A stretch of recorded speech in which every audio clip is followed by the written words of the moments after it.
We want people to know that they have time and space to come and play here. So it's just trying to cultivate community here in Austin and get people together.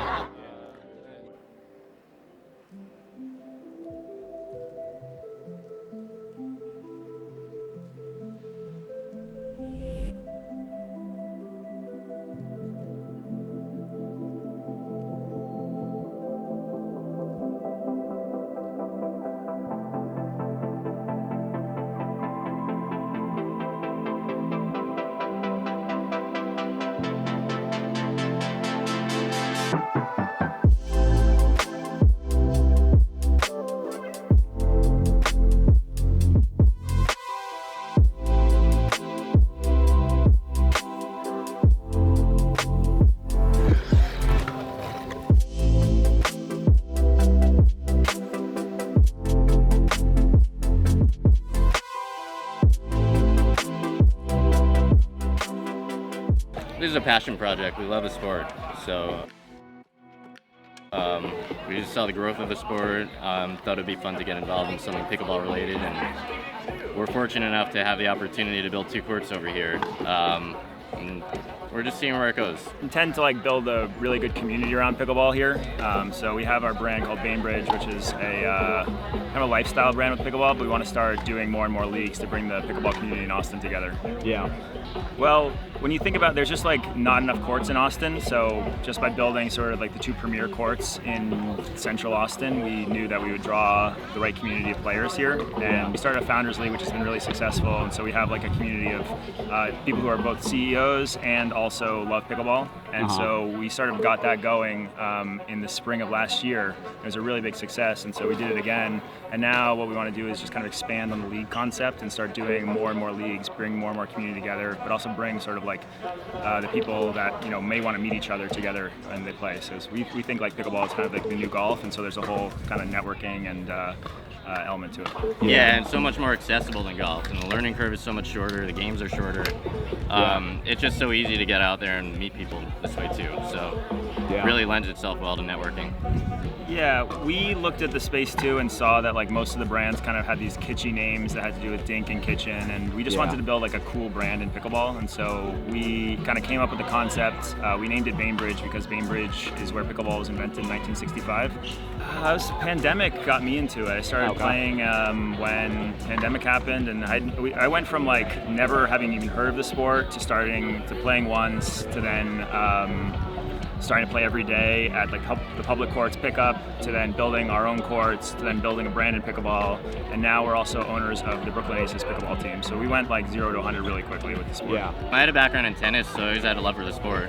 I remembered hearing from my wife's uncle, who's 80 years old, maybe 5 years ago, that he was playing a lot of pickleball, and I always thought it was an old person's sport.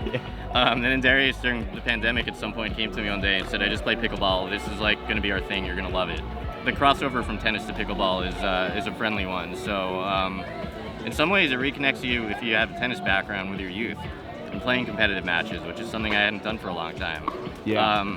So it's kind of living that experience again, which really makes it so rewarding, so much fun. The biggest issue with building courts in any sort of metropolitan area is the cost to buy the land itself.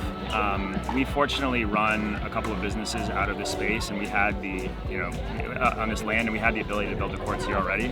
But I think obviously the cost of real estate is extremely high in central areas, so that's kind of a existential problem. If you want to have courts in the best locations, they're going to cost a lot to produce them. Building the actual courts themselves is harder than you may think, just because there's a lot of design elements you have to decide on, and then making sure that you have the right playing space to really have a high quality court. And obviously they're not cheap to build either. We just had to fight for every inch of available space. The original rendering that we had would have left 2 feet of space on one side, so I think having a good amount of room is important too. You go to a lot of public courts right now, and there's a fence 4 or 5 feet behind the baseline, or there's a fence on the side where that can prematurely end the points. So we really did everything we could to make the most use of the land that we had. We But we recognize the difference that two courts versus one court would bring, especially just like, the community element of this. It really makes it a place that people can come to play rather than, for a group of 4 or 5 or whatever else. We had no idea about clothing, the business with inventory and things like that. Paddles, we had no idea, how to make these and source these things. I mean, we come from digital services. You're entering a whole new world that you don't really know much about. I mean, I've always found that to be successful in business, you just kind of have to start something and then just kind of see what comes of it. And I feel like a lot of people get caught up in the not starting. So we didn't really know what we didn't know, and we just kind of started it just to kind of see how it was going, and then learned a lot in the process. And what Bainbridge is now may not be what Bainbridge eventually becomes. So we're kind of just figuring it out as we go. Yeah, we're still figuring it out. I think we're okay with changing from moving to be a apparel and paddle manufacturing business to being, doing much more community-oriented stuff. We want to really build the best branded leagues throughout the country. We want to build the best place to play in Austin, and just kind of see what comes from that. Because if you bring the right people together to play, a lot of good things happen, and so that's kind of what we think is the future of the brand. And there's no better place in Austin right now to try to do that from. Yeah. I mean, as you see right here, it's just become a hub for the pickleball world, the pro community, and it's a year-round sport here, which is really nice.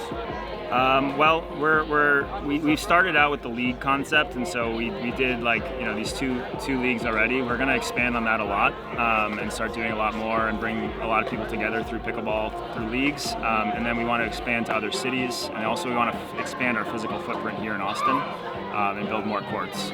Can you expand on the going into other cities? Yeah, I mean, the success that we've had with our league thus far is that we have the right people that come together and play, and there's just a huge amount of camaraderie and friendships that are forming through bringing the right people together to play in these leagues, and so we think the model we can do in other places. Yeah, I mean, the amount of people that I've met through this sport over the last year, really unprecedented. I can't think of anything else in my life that has resulted in anything like this, and I know there's an appetite for this in other cities. Yeah.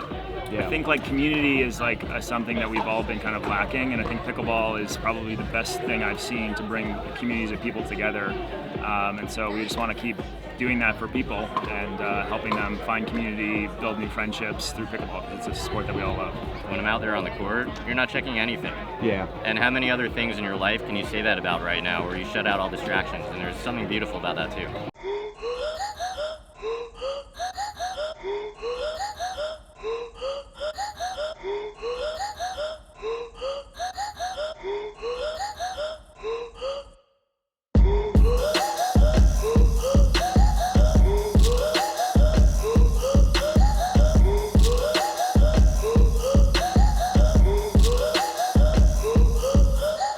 Shout out to mom, dad, everybody.